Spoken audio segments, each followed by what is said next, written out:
ನೋಡಿ 1932 ಇಂದ India versus England series ನಡೀತಾ ಇದೆ. 2006 ತನಕ ಈ ಟ್ರೋಫಿಗೆ ಯಾವುದೇ ಒಂದು ನಾಮಕರಣ ಆಗಿರಲಿಲ್ಲ. 2007 ಅಲ್ಲಿ ಇದನ್ನ ಪಟೋಡಿ ಟ್ರೋಫಿ ಅಂತ ಕರೀತಾರೆ.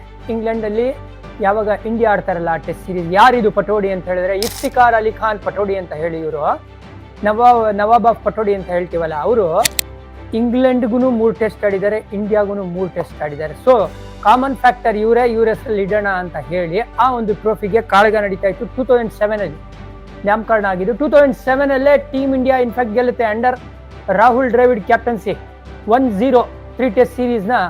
ಆ ಒಂದು ಸೀರೀಸ್ನ ಇಂಡಿಯಾ ಗೆಲ್ತಾರೆ. ಬಟ್ ಅದಾದ್ಮೇಲಿಂದ ಗೆದ್ದೇ ಇಲ್ಲ. ಲಾಸ್ಟ್ ಸೀರೀಸ್ 2021 ಅಲ್ಲಿ ನಡೆದಾಗ ಇನ್ಫ್ಯಾಕ್ಟ್ ಈಕ್ವಲ್ ಆಯಿತು ಅಂತ ಹೇಳಕ್ ಇಷ್ಟಪಡ್ತೀನಿ. 2-2 ಆಯಿತು, ಅದು ಗೆಲ್ಲಕ್ಕಾಗಿಲ್ಲ. ಇವಾಗ ಇದನ್ನ ನಾಮಕರಣ ಮಾಡಿದ್ದಾರೆ. ಏನಂತ ಮಾಡಿದ್ದಾರೆ ಅಂತ ಕೇಳಿದ್ರೆ, ಈಗ ಅದನ್ನ ಆಂಡರ್ಸನ್ ಅಂಡ್ ತೆಂಡೂಲ್ಕರ್ ಟ್ರೋಫಿ ಅಂತ ನಾಮಕರಣ ಮಾಡಿದ್ದಾರೆ. ಆಂಡರ್ಸನ್ ನಿಮ್ಗೆ ಗೊತ್ತಿರೋಂಗೆ ಏಕೈಕ ಫಾಸ್ಟ್ ಬೌಲರ್ ಜಗತ್ತಲ್ಲಿ 700+ ವಿಕೆಟ್ಸ್ನ ತಗೊಳ್ಳೋದಕ್ಕೆ. ಆಮೇಲೆ ಸಚಿನ್ ತೆಂಡೂಲ್ಕರ್ ಅಂತಾರಾಷ್ಟ್ರೀಯ ಮಟ್ಟದಲ್ಲಿ 100 ಮಾಡಿರೋದು.